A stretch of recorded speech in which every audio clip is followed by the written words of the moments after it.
Dear football fanatics, and thank you so much for tuning in to today's MiniCast. My name is Ray Rout, and thank you so much for tuning in. For those of you that are new to this channel, and I'm going to assume that is most of you, basically on this channel, I talk everything football. We look at a couple of different stories around the NFL on a daily basis. You'll see that I put out 2 videos a while ago, and then nothing happened. There was a top 5 format. As we tried to figure out what was the best way to go about it, this turned out to be it. So thank you very much for tuning in. I am the creator of Dear Pats Nation, and this is our second channel, Dear Football Fanatics. And on this Friday, November the 24th, we will be releasing a brand new, not the 24th, November the 25th, we will be releasing a brand new channel, and we'll give you that more to come. We're not going to sort of tell you what the channel is until it's out and ready, and then start the promotion that way. But we have a brand new top 5 channel coming out. But thank you very much again for tuning in, and sorry for the long introduction. So I think I want to start this sort of mini cast with my condolences to the Glenn family. Today, the football world lost former wide receiver Terry Glenn in a car crash today. Glenn started his career with the New England Patriots, and I believe played 1 year with the Packers and finished his career with the Cowboys. So our condolences go out to the friends and family of Terry Glenn. It's always sad when anybody loses anybody, and Terry Glenn was a great Pro Bowl receiver, and again, sorry to his family. There's no other better way to say it than that. So moving on, the football world is what a day kind of going on. Steelers offensive tackle Gilbert is going to serve a 4-game suspension. Marcus Gilbert has been suspended without pay for violating the NFL's drug or performance-enhancing substance policy. I'm sorry, guys. I promise you that this vlog is going to get better and better and better. This is really just, we weren't going to, or I say we, but I wasn't going to really start the vlog until next week. But talking to one of my supporters on Twitter tonight, I decided let's get it going now. So I apologize. Let's start that right over. The team announced on Monday that right tackle Marcus Gilbert has been suspended without pay for violating the NFL's policy on performance-enhancing substances.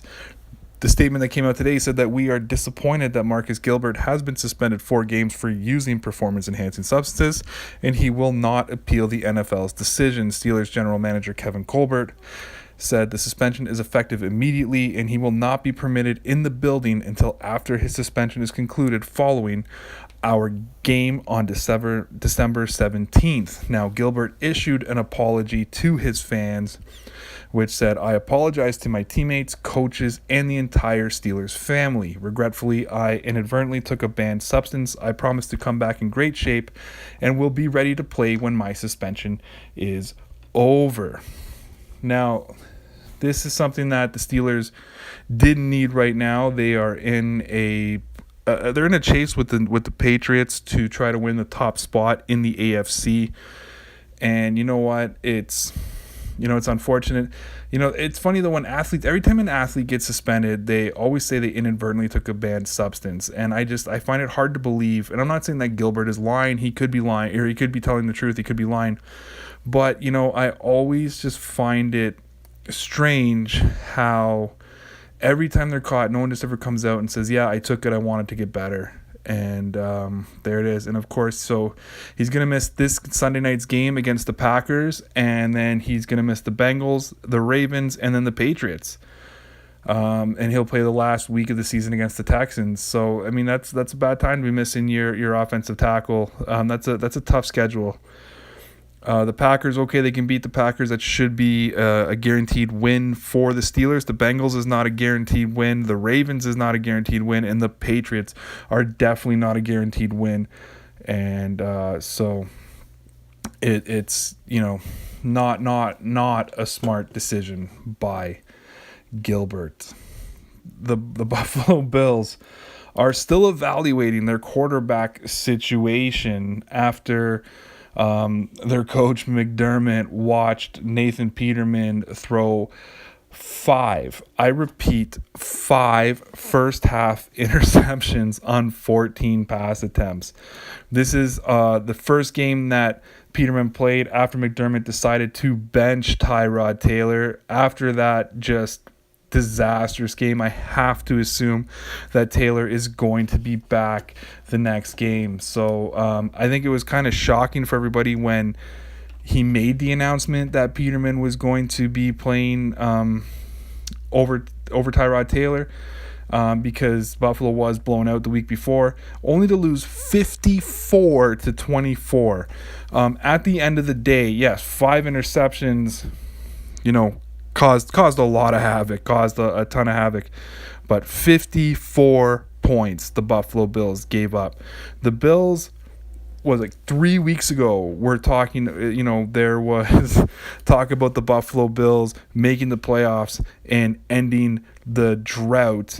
They were 5-3, and I remember it was 5-3, and they're now 5-5, and fighting for a wild card spot, and they're still sitting. The funny thing is, at 5-5, they're still sitting in a wild card spot, or pretty close to it. When we look at the playoff picture, it's the Patriots, Steelers, Jaguars, and Chiefs are leading their division, so they're in. And right now, the wild card is the 6-4 Titans and the 5-5 Ravens. And the Bills, who are also 5-5, are in the hunt. So they're still in it. But those two big blowout games cannot be just, it can't be encouraging for the Bills. They have to be really reeling right now. And it's unfortunate, because you want to see a team get better, and they look like they were getting better. And there it is. Let's talk about injuries a little bit. Jay Cutler. Remember Jay Cutler?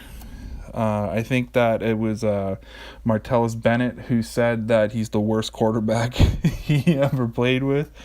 He is sidelined again, as he's been put in concussion protocol.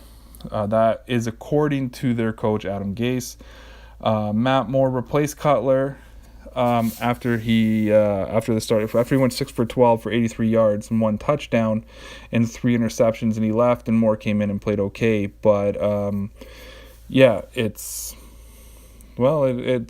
it is what it is. He's out with a concussion protocol, and we'll see if he'll be back or if he will even get the starting spot back. It's been a rough year for the Dolphins, and just a rough year for Cutler. Other key injuries that are still happening: it appears that Jameis Winston is not cleared to throw yet, and he'll be out at least another week, but probably more.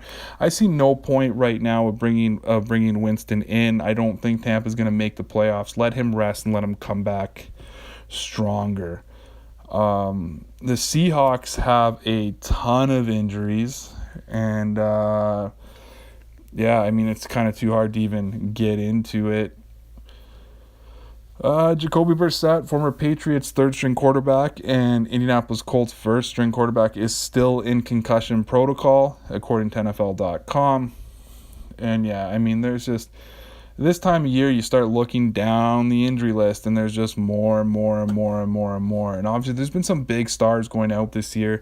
Julian Edelman before the season, and then Aaron Rodgers goes out, and then ODB, and it's just one injury after another, after another, after another, after another. So let's just quickly look at the scores from this week, and I will talk about the Monday night game tomorrow in the Wednesday podcast. But Pittsburgh beat 10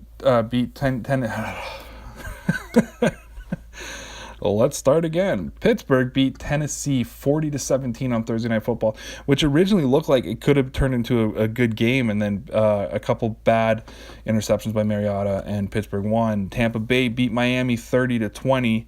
Detroit beat Chicago 27-24. Jacksonville 19-7 winners over Cleveland. Baltimore 23-0 over Green Bay. Houston pulls out a victory of 31-21 over the Arizona Cardinals. Shocking, Minnesota defeated the LA Rams, and I never really saw that coming. I thought the Rams would have won that game, but they defeat the Rams 24-7. New Orleans beats Washington 34-31. New Orleans is hot right now. They pulled off that game in overtime, and New Orleans is hot. Another shocking win. The New York Giants beat the Kansas City Chiefs in overtime. The Chiefs at one point were 5-0 and looked like the best team in the NFL, and they've really dropped off. As we said before, the LA Chargers beat Buffalo 54-24. Cincinnati picks up a victory over Denver, who, after they lost the game, actually parted ways.